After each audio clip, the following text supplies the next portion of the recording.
The morning sun rose weakly over the narrow streets of Lahore, its rays piercing through a haze of smoke and dust. The city was alive but tired, the kind of tired that settles into bones and memories. Amid the noise of honking rickshaws and distant azans, a young boy named Arham sat beside his mother's tea stall, polishing empty glasses with an old towel. He was only 16, yet his eyes carried a wisdom far beyond his years. Life had taught him too much, too early. His father, a soldier, had died in the northern mountains years ago, leaving behind only medals and a folded flag, symbols of sacrifice that didn't feed empty stomachs. But Arham's mother, a quiet and resilient woman named Shanaz, never let despair make a home in her heart. She told her son every morning, "Pakistan doesn't rise through wars, beta. It rises when its people refuse to give up." Those words were Arham's compass, the silent rhythm that carried him through each day of hardship. 2. The Stranger in the Rain. One evening, as clouds gathered and rain began to pour, a man in a suit stopped at the stall, shivering under a broken umbrella. His shoes were caked with mud, his face pale with exhaustion. "Tea," he said softly, "extra strong, please." Arham handed him a steaming cup, and for a brief moment, their eyes met, two strangers from different worlds. The man took a sip and smiled faintly. "You remind me of my son," he said. "He used to help his mother like this." Arham smiled back, shyly. "Where is he now, sir?" The man hesitated. "Gone, in the floods last year." A silence settled between them, heavier than the rain. Arham didn't know what to say, but he reached for a napkin and offered it quietly. "He must have been brave," he whispered. The man looked at the boy, something in his heart shifting. "Yes," he murmured, "he was." He paid double the price for the tea and walked away, disappearing into the misty street. Arham didn't know it then, but that man, Mr. Zamir Khan, a once wealthy industrialist, would change not only his life but the fate of many others. 3. Seeds of Hope. Weeks passed. Winter arrived with biting winds and whispers of hopelessness. The city was struggling, power cuts, inflation, joblessness. People had begun to lose faith in the system, in each other. Then one morning, a black SUV stopped in front of Shanaz's tea stall. From it stepped the same man, Zamir Khan, now carrying boxes filled with books, notebooks, and small parcels. He smiled at Arham. "Do you still remember me, boy?" Arham nodded, surprised. "I've been thinking," Zamir said. "Maybe Pakistan doesn't need another politician.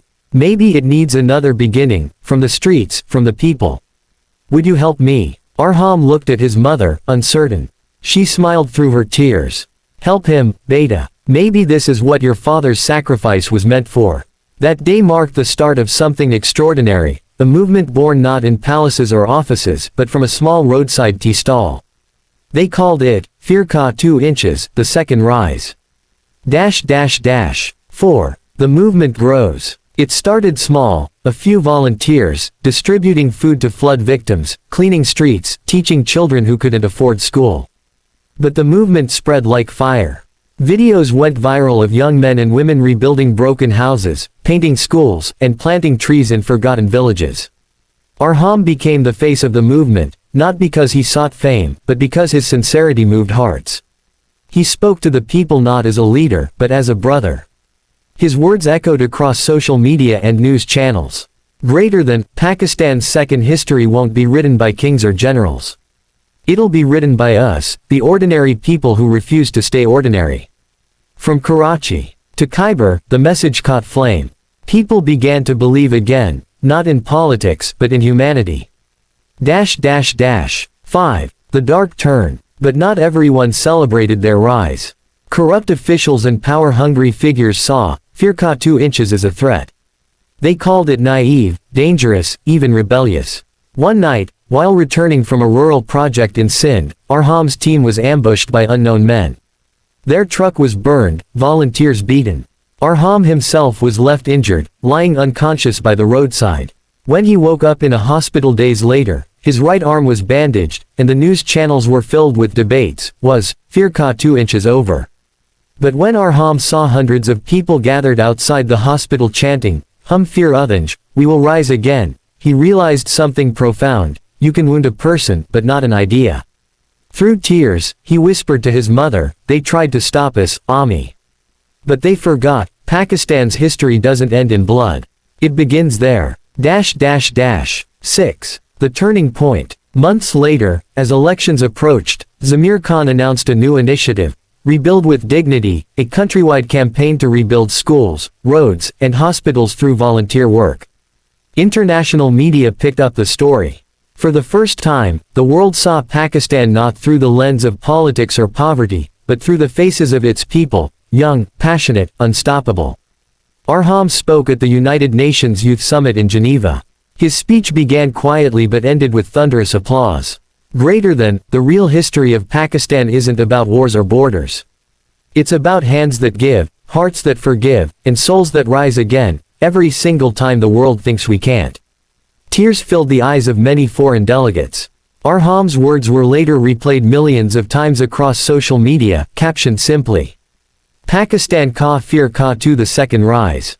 7. The legacy. Years later, Arham stood once again at his mother's old tea stall, now renovated into a small cafe called the Hope Cup. Children sat there reading, laughing, learning, some orphans, some poor, all free.